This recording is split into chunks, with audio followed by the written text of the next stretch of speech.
이제 말씀 듣는 시간인데요. 하나님 말씀은 잠언서 22장 4절부터 6절까지 말씀 함께 교독하도록 하겠습니다. 구약성경 935면 잠언서 22장 4절부터 6절입니다. 제가 먼저 4절 말씀 먼저 읽겠습니다. 겸손과 여호와를 경외함의 보상은 재물과 영광과 생명이니라. 패역한 자의 길에는 가시와 올무가 있거니와 영혼을 지키는 자는 이를 멀리하느니라. 함께 읽겠습니다. 마땅히 행할 길을 아이에게 가르치라. 그리하면 늙어도 그것을 떠나지 아니하리라. 아멘. 영국 속담에 집에 어린이가 없으면 지구에 태양이 없는 것과 같다라는 말이 있습니다. 그만큼 지구에는 태양이 필요한 것처럼 빛을 주고 또 그런 밝음을 주는 것처럼 아이는 가정에 큰 기쁨과 또 그런 행복을 주는 존재라는 것을 우리가 알 수가 있습니다. 집안에 있는 그 어린 아이들 얼마나 귀합니까? 아이 때문에 때로는 눈물이 날 때도 있지만 그러나 다 돌아보니까 아이 때문에 우리가 얼마나 많이 웃었고 또 내 자녀 때문에 얼마나 행복하고 얼마나 기뻤는가를 우리는 너무나 잘 알고 있습니다. 그래서 여러분, 아이들은요 우리에게 희망이 되어지고요 기쁨이 되어집니다. 누가 뭐래도 아이들은요 가정과 나라와 공동체의 새싹이고요 희망이라고 볼 수가 있는 거죠. 오늘은 어린이 주일입니다. 특별히 이 어린아이들을 믿음으로 키워내기 위해서 우리는 과연 무엇을 중점을 둬야 되며 또 어떤 식으로 이 아이들에게 대해서 우리가 교육을 할 것인가에 대해서 진지하게 좀 나눠보는 그런 시간이 되었으면 합니다. 부모 입장에서는요 아이들이 다 잘 되기를 바랄 겁니다. 그렇다면 지금 우리 아이들에게 가장 좋은 것을 줄 수 있는 것은 과연 무엇인가 생각해 볼 수 있을 겁니다. 여러분, 아이들에게 평생에 걸쳐서 형통한 길을 갖게 할 수 있는 것은 과연 무엇이겠습니까? 그것은 바로 마땅히 행할 길을 가르치는 데 있죠. 여러분, 그 말씀이 6절에 나오는데 여러분 6절 한번 읽어볼까요? 시작. 마땅히 행할 길을 아이에게 가르치라. 그리하면 늙어도 그것을 떠나지 아니하리라. 여러분, 여기에서 마땅히 행할 길이 어떤 것이겠습니까? 마땅히 행할 길이라는 것은 그 아이의 성질에 합당하게 한다라는 뜻이 여기에 포함되어 있습니다. 아이의 성질에 합당한 길, 아이의 본분에 합당한 길, 결국 그것은 마땅히 그때에 행해야 될 길이라고 볼 수가 있는 것이죠. 자, 그런 차원에서 본다면 부모로서 마땅히 자녀들에게 신앙으로 올바르게 가르치는 일은요 마땅히 행해야 될 것이 되어지죠. 신약의 에베소서 6장 4절에 어떻게 말씀하고 있습니까?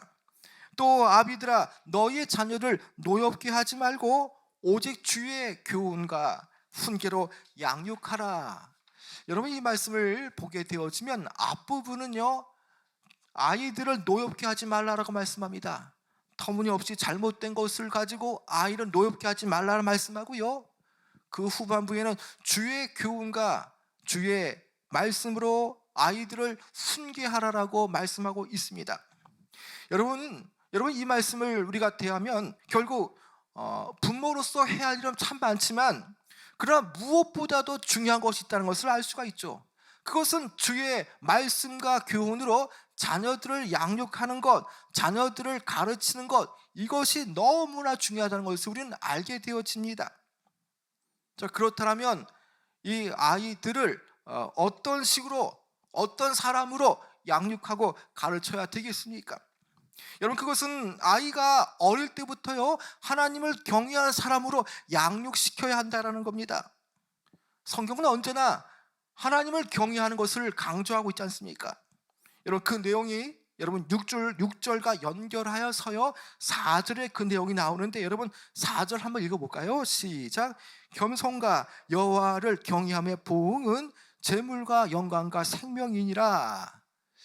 여기에 보면요 하나님을 경외하는 것, 바로 이것이 아이가 배워야 할 신앙의 내용이죠. 잠언서 9장 10절에 보면요 여호와를 경외하는 것이 지혜의 근본이며 거룩하신 자를 아는 것이 명철이니라 라고 말씀합니다. 여러분, 잠언서에는요 지혜와 또 그런 명철에서 많은 부분들을 말합니다.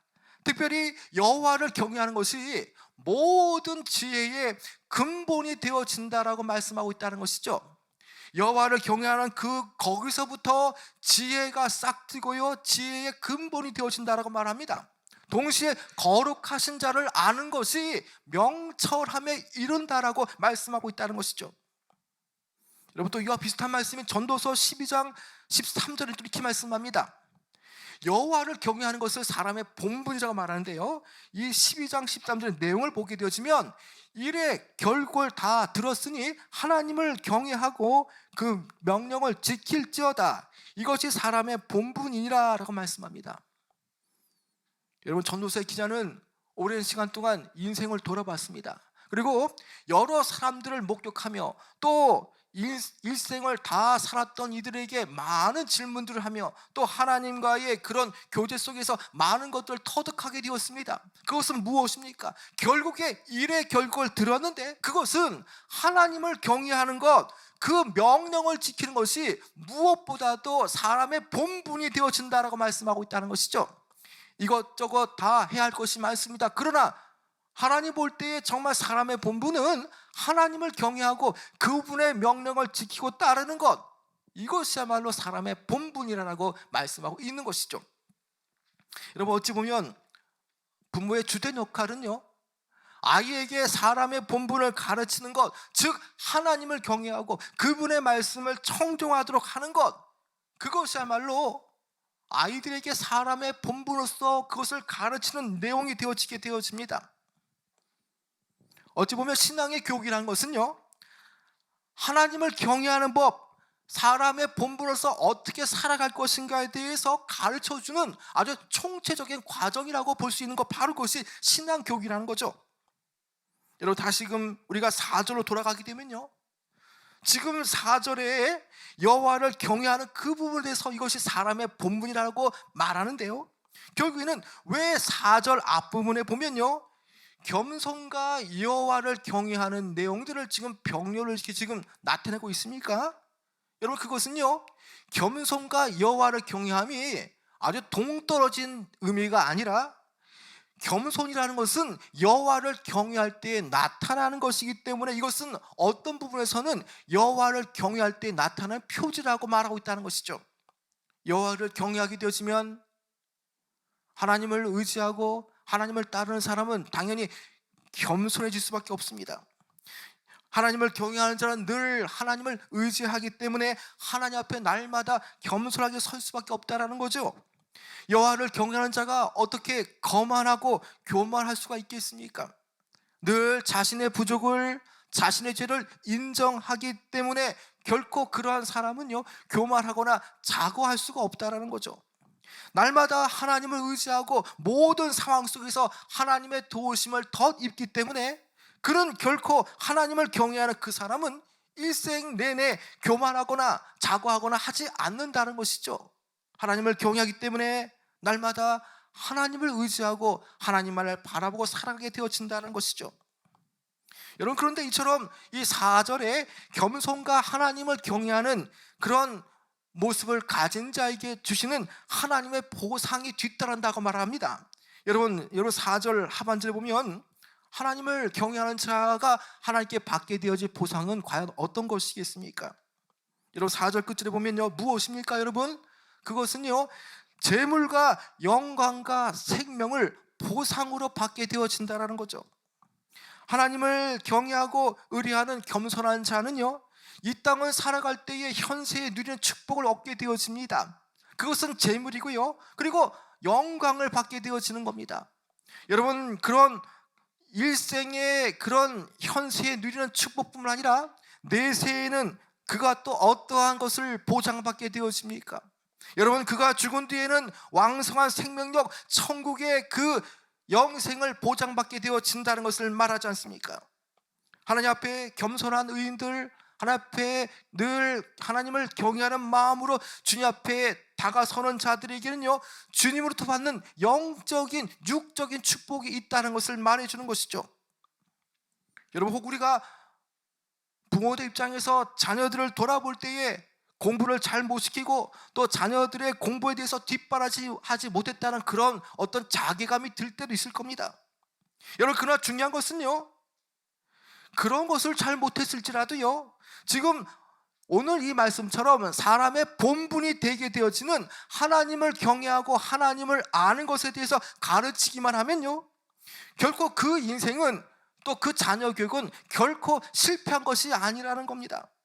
다른 것 다 잘못되었더라도요, 자녀가 주님 앞에 올바르게 서게 하는 것, 하나님을 경외하는 그런 마음으로 그들이 말씀의 가르침을 따라 살아가게 한다면요, 그 인생은 비록 볼품없고 어려운 인생을 살아갈지라도요, 결국 끝내는 하나님 앞에 육적이고 또 영적인 축복을 받아 누리게 되어진다는 것이죠.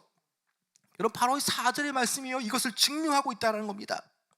하나님을 경외함을 통해서 받게 되어질 그 보상들, 재물과 영광과 생명을 누린다는 그 선포야말로 여러분 얼마나 귀한 말씀이겠습니까? 자녀들에게 마땅한 일을 가르치게 되어서 그들이 하나님을 경외하는 삶을 살게 되어질 때에 그들은요, 이 땅에서 재물뿐만 아니라 천국과 또 생명의 그 내생의 축복도 보장받게 되어진다는 것, 그 사실을 안다라면 지금 우리의 자녀들에게 줄 수 있는 최고의 선물은요, 하나님부터 주어지는 이런 육적이고 영적인 축복을 받을 수 있도록 그들에게 하나님을 경외하는 마음으로 살아가도록 가르치는 것, 이것이야말로 너무나 중요하다는 것입니다. 여러분, 그런데 미안한 얘기지만요, 이러한 삶을 살지 못할 때에 이런 하나님을 경외하는 그런 삶, 마땅히 행할 길을 가르치지 않았을 때에는 자녀들이 어떻게 되겠습니까? 마땅히 아이들에게 행할 길을 가르치지 않을 때는요, 그가 어떻게 되겠습니까? 그러면 분명하게 잘못된 길로 갈 수밖에 없다는 것이죠. 여러분, 그 내용이 5절에 있는데요, 여러분 5절 한번 읽어볼까요? 5절이요, 시작. 패역한 자의 길에는 가시와 올무가 있거니와 영혼을 지키는 자는 이를 멀리 하느니라. 여기에 패역하다라는 말은요, 구부러지고 또 비뚤어지고 왜곡되어 사악하다는 뜻이 여기에 포함되어 있습니다. 구부러지고 비뚤어지고 또 사악한 그러한 패역한 자는요, 하나님이 정하신 지혜의 길을 따르는 것이 아니라 오히려 자신의 욕심과 아집을 따라 살아가게 되어집니다. 그래서 그 패역한 자의 길에는 어떤 것이 드리워져 있다고 말합니까? 그들이 가는 길, 그 패역한 자들, 하나님을 경외하지 않는 그 패역한 자들의 길 앞에는요, 가시와 올무가 있다라고 말하지 않습니까? 여러분, 가시와 올무가 무엇입니까? 여러분, 가시는요, 고통을 주는 것이죠. 여러분, 올무는요, 새를 잡는 도구로서 올가미에 새가 들어가서 나오지 못하면요, 결국 생명까지도 잃게 되는 것을 말합니다. 여러분, 하나님을 경외할 줄 모르는 이러한 패역한 자는요, 하나님 없는 듯 살아가기 때문에 자신 앞에 놓여진 그런 가시와 올무를 정확하게 볼 수가 없습니다. 그러다가 그런 길을 자신 스스로 걸어가다 보다가 결국 덜컥 함정에 빠지게 되어지죠. 결국 끝끝내 그가 하나님께 돌아오지 못하고 가시와 올무의 함정에 계속적으로 나가게 되어지면요, 결국 영적 죽음에 이르게 되어진다라고 말씀하고 있다는 것입니다. 여러분, 하나님을 거역하고 비뚤어진 길을 가는 그런 사악한 자들, 패역한 자들의 받게 되어질 바로 그 고통과 파멸이 바로 5절에 있는 말씀이라는 것입니다. 여러분, 영적 죽음에 이르게 되어질 패역한 자들과 달리 마땅히 행할 길을 가르칠 때에 그들이 하나님을 경외하게 되어서 받게 되어질 재물과 영광과 생명을 보장받게 되어지는 것과 얼마나 많은 대조를 이루고 있습니까? 여러분, 이러한 패역한 길을 걸었던 성경의 인물들 가운데에 특별히 우리가 손꼽아 볼 수 있는 인물들은요, 바로 엘리 제사장들의 아들들을 우리가 살펴볼 수가 있습니다. 여러분, 엘리 제사장은요, 자신의 아들들을 말씀으로 키워내지 못했다는 것입니다. 아이들이 범죄할 때마다, 아들들이 죄를 범할 때마다 아버지로서 영적인 훈계를 꾸짖거나 하지를 않았다는 것이죠. 엘리는 아들들에 대해서 그런 훈계와 징계를 아낌으로 인해서 아이를 점차 누구라도 통제하지 못하는 또 아주 이기적이고 불신앙적인 사람으로 만들어놨다는 것입니다. 자녀가 계속적으로 돌이키지 않게 되었습니다. 그가 그들이 장성해졌을 때도 결국 어떠한 현상들이 나타나게 되었습니까? 여러분, 당시에는 이 제사장의 직분은 세습이 되었습니다. 자, 엘리가 은퇴한 뒤에 그 아들들이 제사장의 직분을 그들이 하게 되었을 때 그들의 그 일탈이 어떻게 되었던 것입니까? 하나님의 거룩한 성전에서 버젓이 폐역한 일을 그들이 하고 있었던 것이죠. 여러분, 이 모든 것은 아비로서 마땅히 자녀들에게 신앙 교육을 제대로 시키지 못한 결과라는 거죠. 그 폐역한 아들들이 계속적으로 주님께 돌아오지 않고요, 계속 폐역한 일을 걷다 보니까 결국 어떤 길로 끝나고 말았던 것입니까? 여러분, 그 두 아들들이 결국에는 하나님의 징벌을 받아서 전쟁터에서 죽게 되었습니다. 그 엘리 아버지도 이 두 아들의 그 비보를 듣고 너무나 놀라서 그 비둔한 관계로 의자에 넘어져서 목이 부러져 죽고 말았다는 것이죠. 여러분, 이 사건은요, 엘리의 두 아들들의 죽음뿐만 아니라 자녀를 신앙적으로 훈계하지 않은 그 엘리의 죽음으로, 그리고 그 일로 인해서 이스라엘은 블레셋으로부터 하나님의 법궤를 뺏기는 그런 민족적으로 아주 불행한 사태에 직면하게 되었다는 겁니다. 자녀의 비행 문제를 금하지 않음으로 인해서 하나님의 심판을 받은 아주 대명사로 인식되는 것이 바로 엘리 사건이라는 것이죠. 여러분, 이 모든 일들은요, 한 가정에서 아이를 제대로 교육시키지 않을 때에, 신앙으로 훈련시키지 않을 때에 나타날 수 있는 결과물이라는 것입니다. 여러분, 우리가 어렸을 때부터 자녀들을 훈계하지 않고요, 그들 좋은 대로 놔두게 되어지면 결국 자신도 망하고요, 부모도 욕되게 되어지고요, 그렇게 자라는 아이들이 그 세상으로 나가게 되어지면 세상에 악영향을 끼치게 되어진다는 것입니다. 그렇기 때문에 자녀에 대한 신앙교육은 너무나 중요하다는 것입니다. 여러분, 그렇다면 마땅히 행할 길을요, 자녀들에게 어느 시기에 가르쳐야 되겠습니까? 여러분, 6절 다시 한번 읽어볼까요? 6절이요, 시작. 마땅히 행할 길을 아이에게 가르치라. 그리하면 늙어도 그것을 떠나지 아니하리라. 자, 마땅히 행할 길을 자녀들이 어떤 시기 때에 가르치라라고 말하나요? 여러분, 바로 아이 때라고 말하지 않습니까? 아이 때예요. 어른이 되었을 때 가르치라고 말하지 않습니다. 아이 때라고 가르치라는 얘기죠. 다시 말하면 아이가 아직 아주 어릴 때에 자녀에 대한 교육을, 신앙 교육을 게을리해서는 안 된다는 것을 말해주는 것이죠. 여기에 히브리적 표현으로요, 아이라는 뜻은요, 젖먹이라는 뜻이 여기에 포함되어 있습니다. 이것은요, 신앙 교육을 시작할 때에 아주 어린 젖먹이 시절부터 그 신앙 교육을 시작해야 되는 것을 우리에게 보여주는 거죠.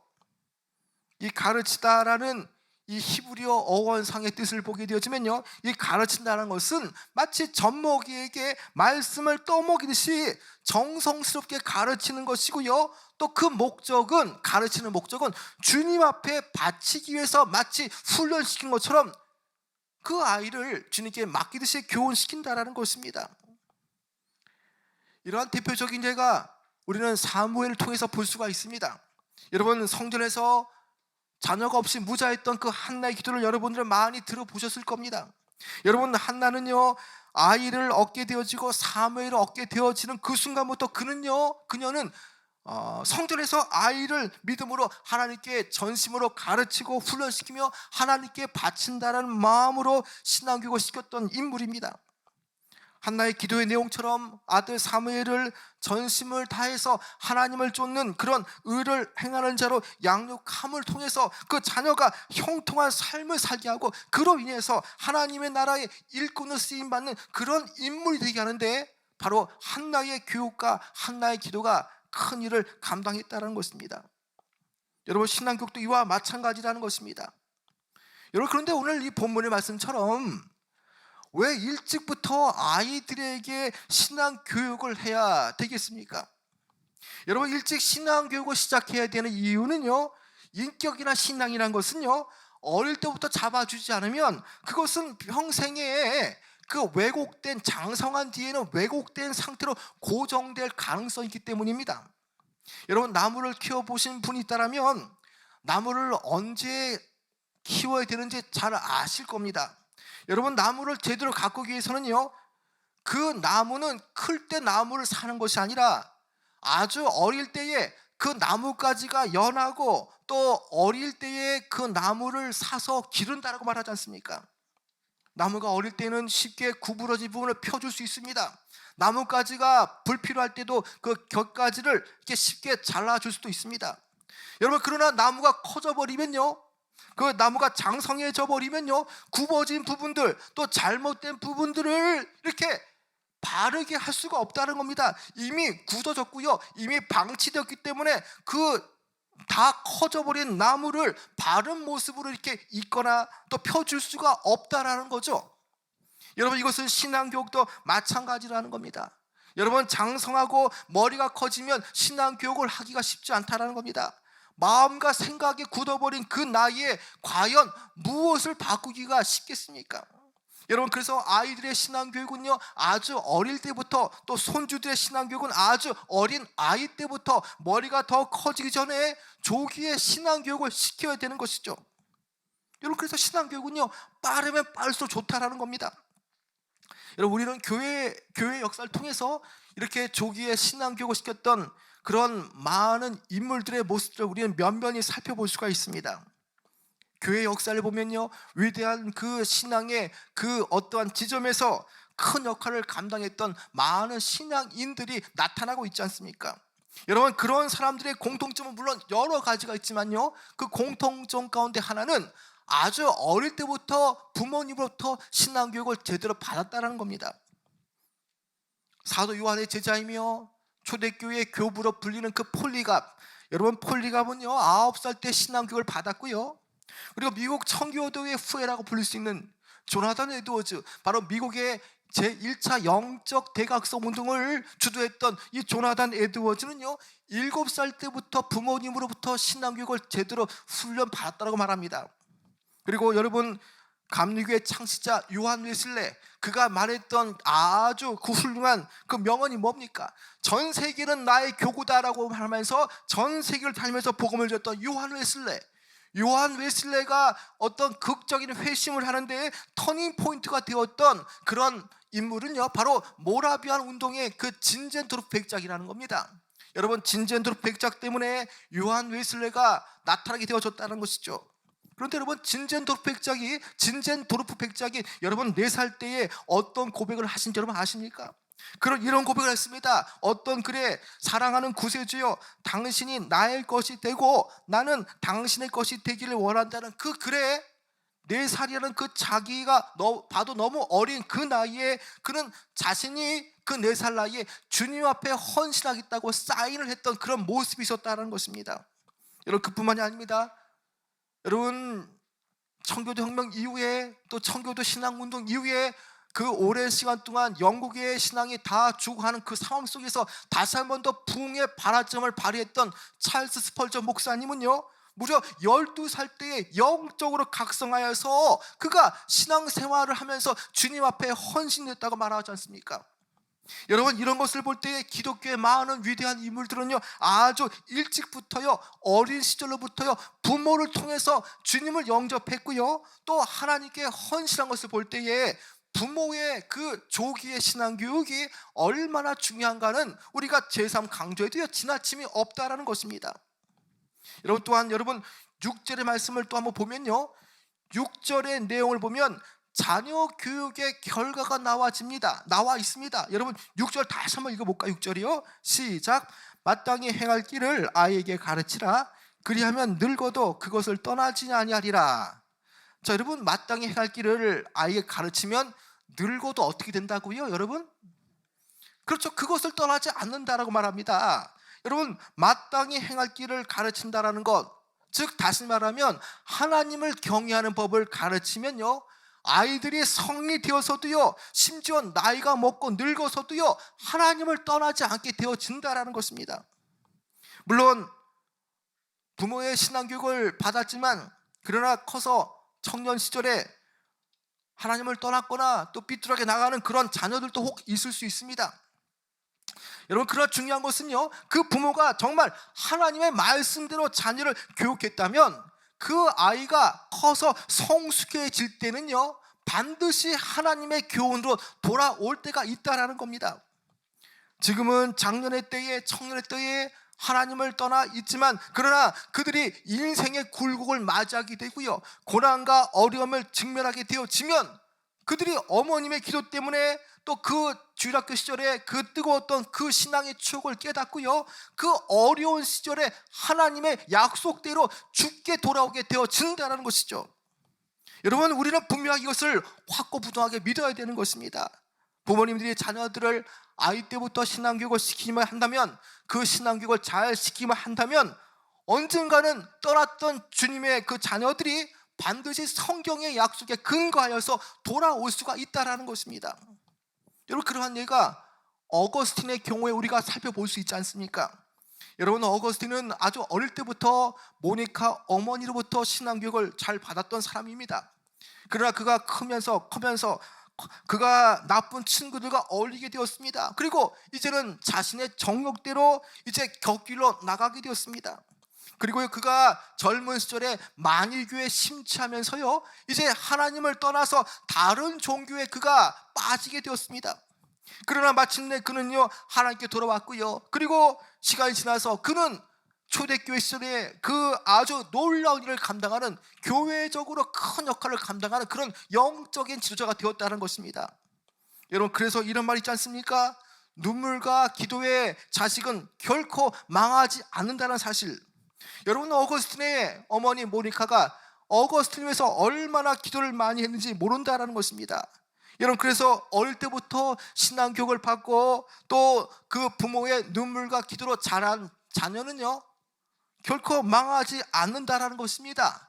지금은 아직도 주님 앞에 돌아오는 것이 요원하게 보일지라도요, 그러나 그 기도와 또 어머님의 눈물이 있다면 반드시 그 떠난 아들은 주님께로 돌아올 때가 있다라는 것입니다. 우리는 그런 마음을 가지고, 이런 확신을 가지고요, 그런 성경의 약속을 붙잡고 우리의 자녀들을 신앙교육을 위해 우리는 힘을 써야 한다는 것입니다. 여러분, 하나님은요, 자녀를 위한 간절한 기도와 그런 자녀들에 대한 신앙 교육에 대해서 결코 그 기도와 그 신앙 교육을 결코 외면하지 않으시는 분입니다. 우리가 자녀를 위해서 신앙 교육에 최선을 다하게 되어지면요, 하나님은 내 자녀들과 내 손주들, 어린아이들을 책임져 주신다는 것입니다.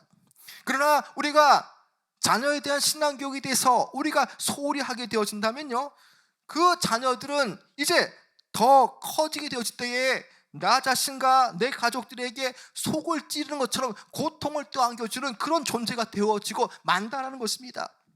우리는 우리의 아이들이 과연 성경에서 말하는 어떠한 존재인가를 분명하게 알아야 되는 것입니다. 여러분, 성경은 결코 어린이를 순수한 상태로 말하지 않습니다.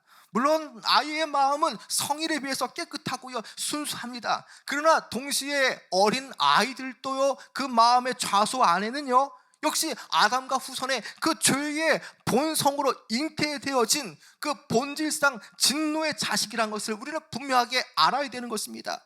그래서 그 아이들이 저절로 이렇게 있게 되어진 욕을 배우고 또 거짓말하는 것, 여러분, 그것은 자연일은 누구나 그렇게 되어지는 것이죠. 여러분, 그것은 당연한 겁니다. 본질상은 진노의 자녀이기 때문에, 또 아담과 하와로부터 내재되어진 그 죄의 습성 때문에 우리가 죄에 대해서 또 잘못된 것에 대해서 교육하지 않아도 그것은 자녀들은 스스로 배우게 되어지는 것이죠. 여러분, 어린이는요, 지금 죄가 습득되지 않은 상태이기 때문에 아직 미숙하고 부족한 상태입니다. 여러분, 그렇기 때문에 이 나이의 어린이들에게는요, 성경의 말씀을 통해서 지혜를 얻는 방법을 훈련시켜야 한다는 것입니다. 그것도 하나님을 경외하는 법을 아주 어릴 때부터 시켜야 한다는 것이죠.